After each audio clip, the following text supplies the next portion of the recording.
Hello everyone, Ace here, and today let's talk a little bit once again about Nexus Mods, the modding website that once again has gotten itself into controversy over claims of censorship. Nexus Mods does have a documented history of this sort of thing, so that's not exactly that much of a surprise, unfortunately. In this case, Nexus Mods is accused of deleting mods from HobbyR34, a modder who is presumably, from the name, known for making adult-themed mods. However, that's not the reason in and of itself why the mods were taken down. Instead, it would appear that the mods were taken down because they contained links to his Twitter, which it can be said that his Twitter bio includes links to his Patreon. Or more specifically, it includes links to a card site that includes links to the Patreon. So it's a link to a link to a link, is what's causing the problem here. So apparently you're not allowed to have links in your Twitter bio to your Patreon account if you dare mention that you've got a Twitter account in the mod description. In fact, you're not even allowed to have a link in the Twitter bio to a third site that just so happens to have a link on that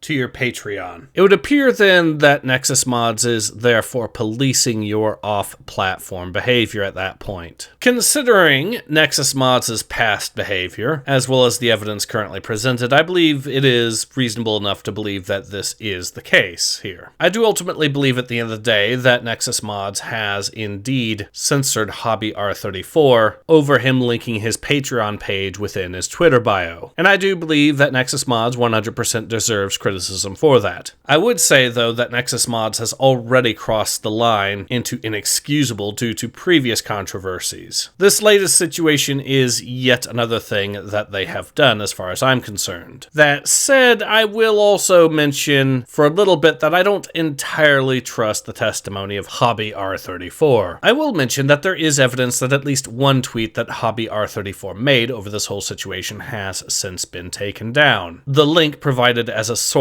for example, in this Twitter thread, no longer works, and no explanation has been provided for why. So by all means, take everything that HobbyR34 says with a grain of salt. It is very possible that he's not giving us the whole story. Even then, that doesn't entirely absolve Nexus Mods. It's entirely possible for both parties to be absolute screw-ups that did some really shady things. And the simple fact of the matter is that the evidence that has remained up still is more than enough to condemn Nexus Mods for its behavior.